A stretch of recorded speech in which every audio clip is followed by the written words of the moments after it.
Okay, good afternoon and thank you for being in this session. My name is Cristian Martinez and today we're going to be talking about phishing 101.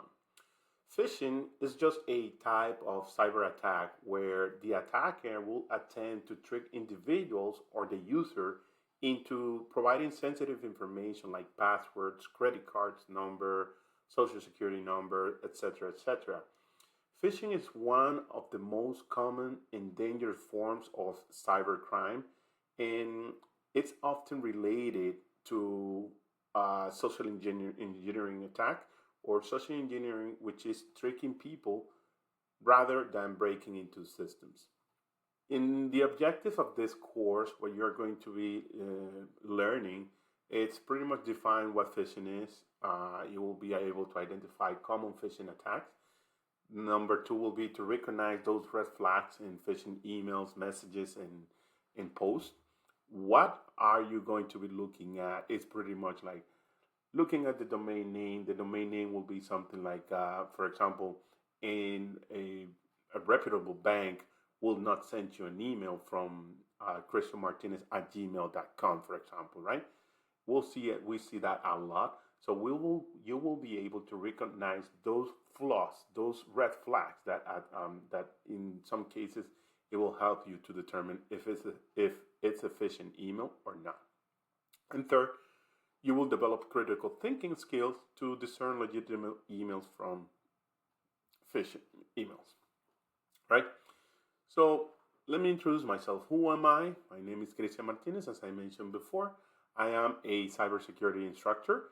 I'm also the CEO at Sentinel Technology, which is a cybersecurity firm located in Boston, Massachusetts.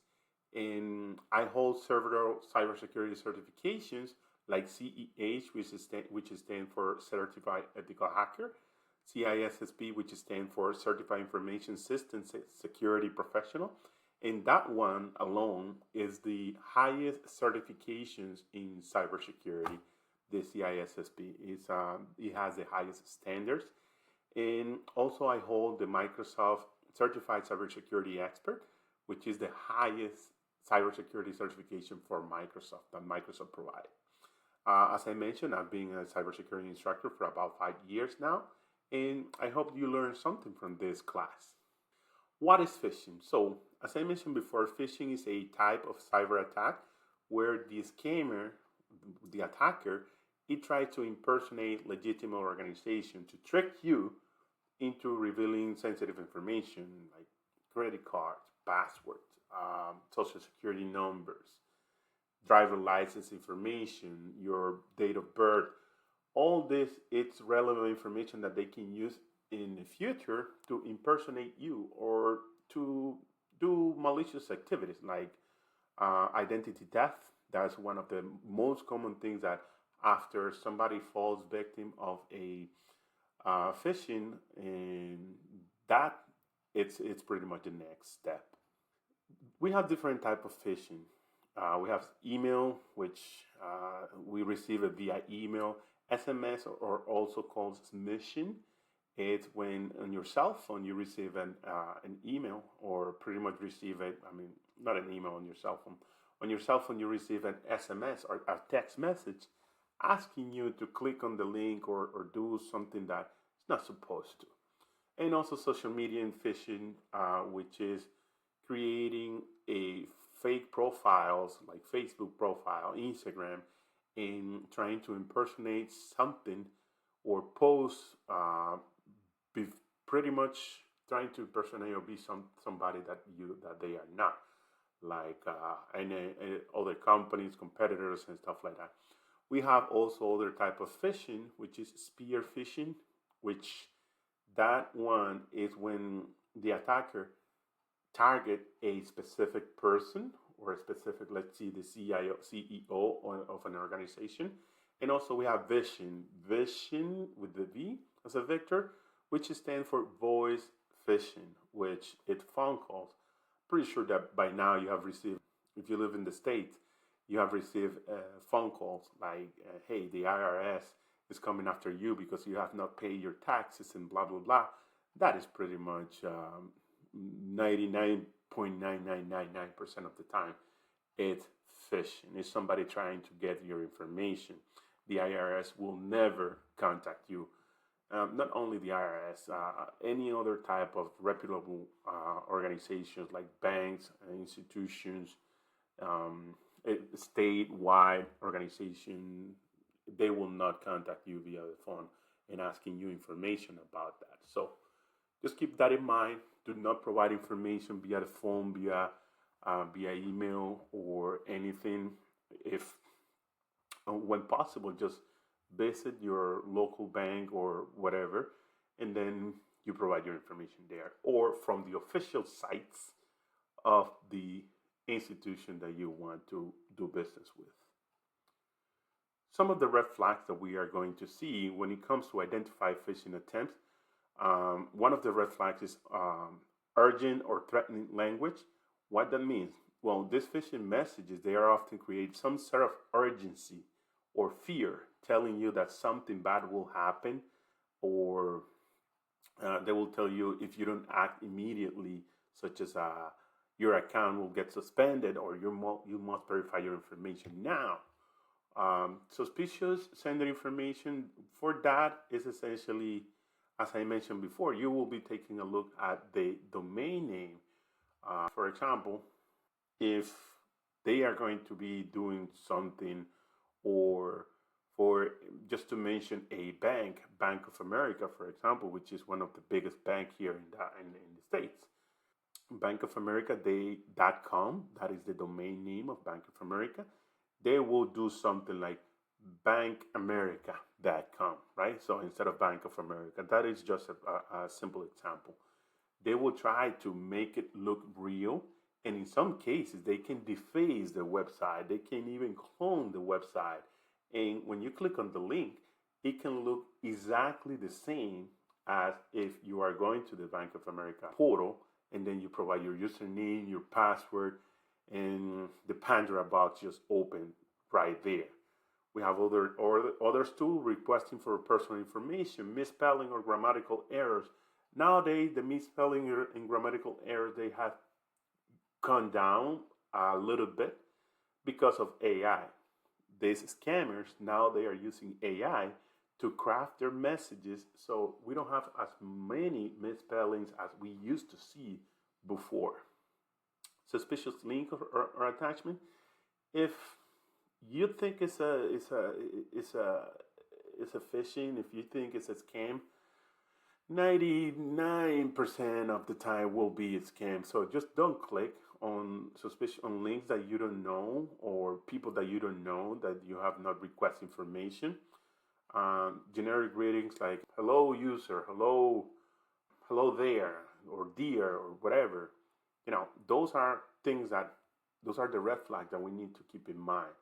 If this person, another trick that they also do is, for example, if your email is start with your first name or your last name, then they will use that as the greeting, right?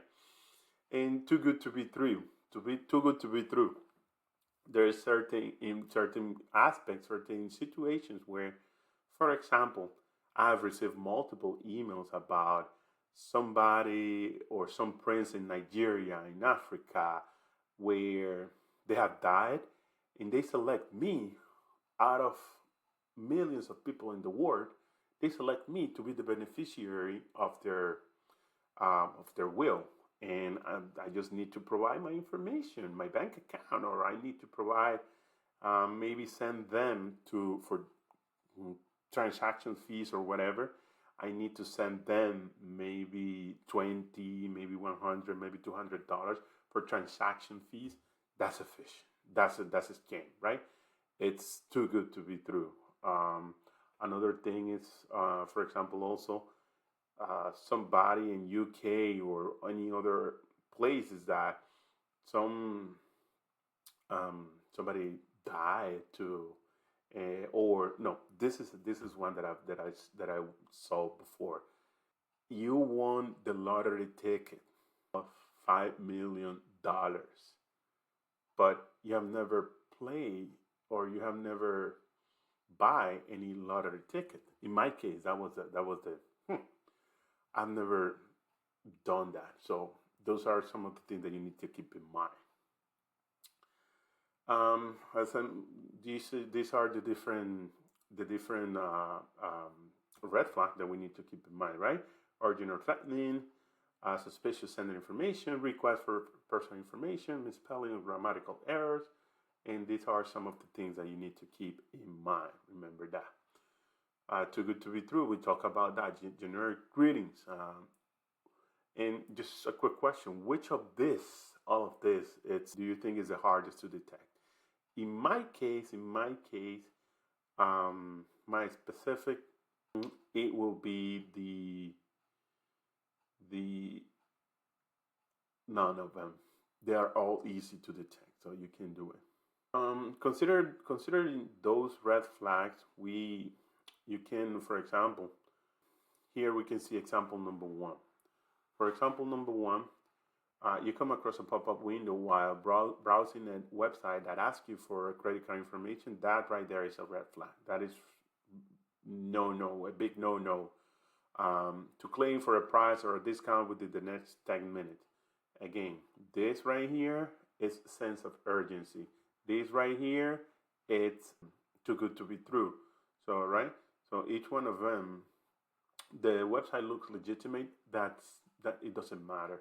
As I mentioned, it's very, very, very easy to clone a website, to clone any website on Bank of America, Citibank, any website, the IRS, anything can be cloned. They can host it on a separate server, malicious server, and then they will be collecting your information from there. So do not even try clicking on those. Example number two, you receive a message on social media from someone claiming to be a friend of your family member, asking for your address and phone number. No. Another big red flag right there. But because you have never met this person and you don't see photos of them and your family or friends. Again, this is another one that you should be aware of. And what happened, another thing that can happen also is that they can collect or they can steal somebody's profile. In this case, they are mentioning that they create a profile, but they can also steal another person Facebook, for example, another person Instagram, and then they can start asking for money. I've seen a lot of cases where people falls victim because of this, and it's just a phone call away. I mean, if I receive let's say if I receive a notification from one of my family members saying, hey, I need this, I need money, I need that, what's the next thing that I can do is just give them a phone call. Hey, you okay? And that's another thing that we can also do. Report phishing attempt. We can report phishing attempt. We can report these email addresses.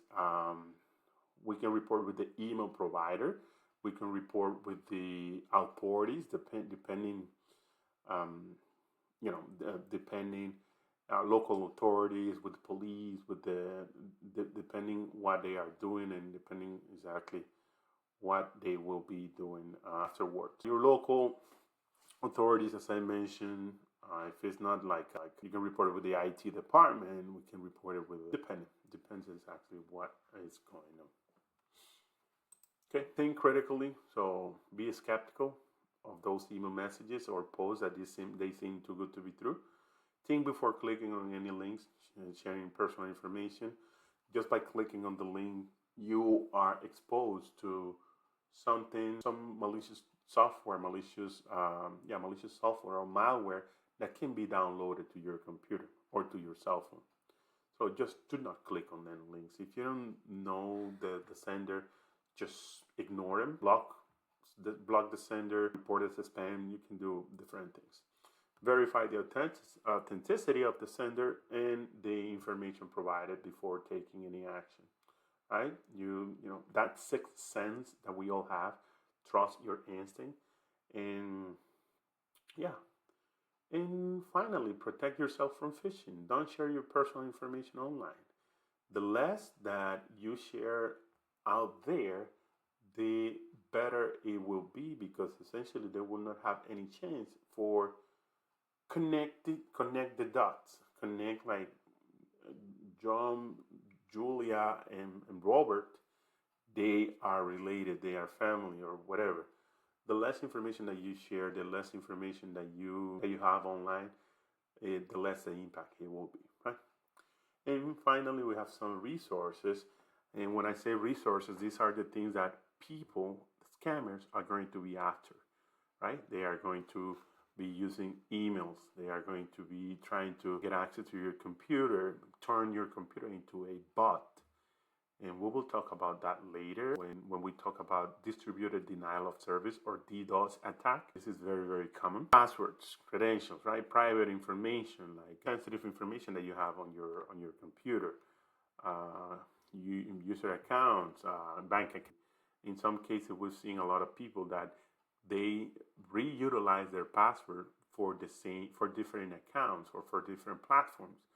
They use their company password for personal purposes and vice versa, and also they use their personal password for email, banks, any applications, and bills that they have to pay. Everything they use the same password, so it's easy for the attacker to compromise.